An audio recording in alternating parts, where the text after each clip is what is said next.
My name is Sean Mulligan, and I am a survivor of Prune belly syndrome.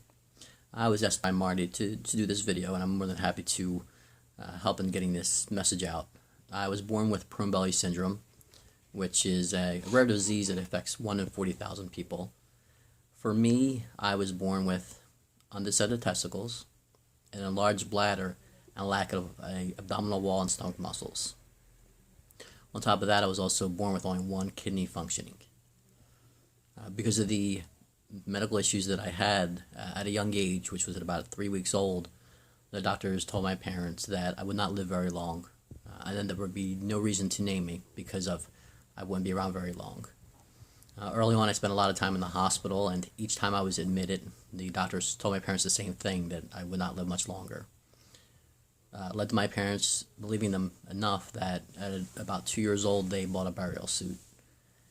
And I eventually actually wore the suit when I was probably about 2 or 3 years old, and I wore it for Easter.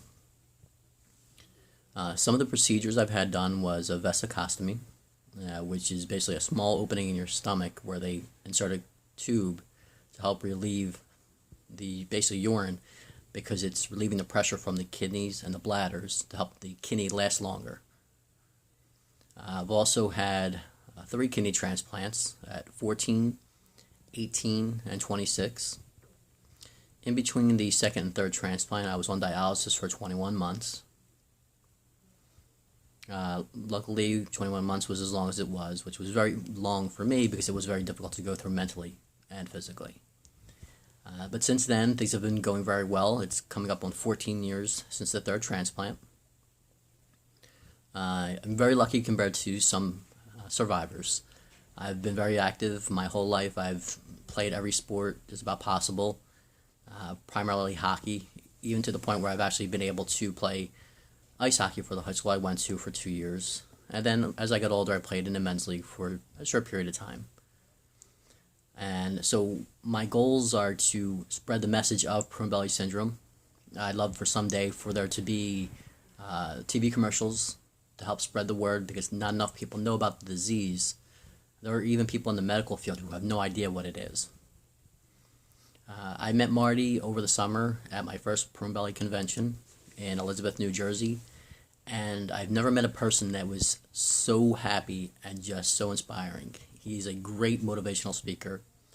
I was more than honored and excited to do this video for Marty. He's part of a group, Project Sydrome Foundation, where they raise money to help people in need who have Prune belly syndrome and arthrogryposis. They help with supplying medical supplies. They also help fund even things as simple as funds to help other survivors get to these conventions. They also help by getting these donations, by just helping these children have normal as possible everyday events, helping them go to sporting events, just these little things that we take for granted, well, I should say other people take for granted, that children who are suffering through this, that may not have the opportunity. His foundation that he's a part of is helping others who are very sick and very in great need. I know he helped a few families actually get to the New Jersey convention, which is great because then I had the opportunity to meet them.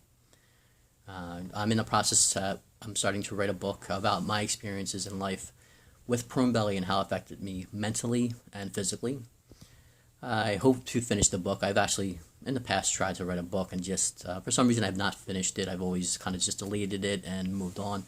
I'd really like to get that out there because not only is it going to help raise awareness, but it's also going to let these children know they're not alone.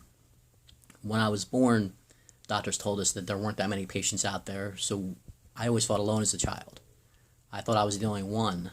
Now, because of Facebook, there's Prune belly pages, so these children can know they're not the only ones, and that's my goal. Is I don't want any child to feel alone, because that's how I felt for so long. So when I went to this convention, it was the best thing in my life. Being able to talk to other people and share stories, the message has to get out, but we also need to let these children know that there's always someone there for them who have been through the exact same thing or very similar. So that's just a brief history. Again, Marty, thank you so much. I'm honored that you asked me to do this, and hopefully the message can get through and we can help as many people as we can. Thank you.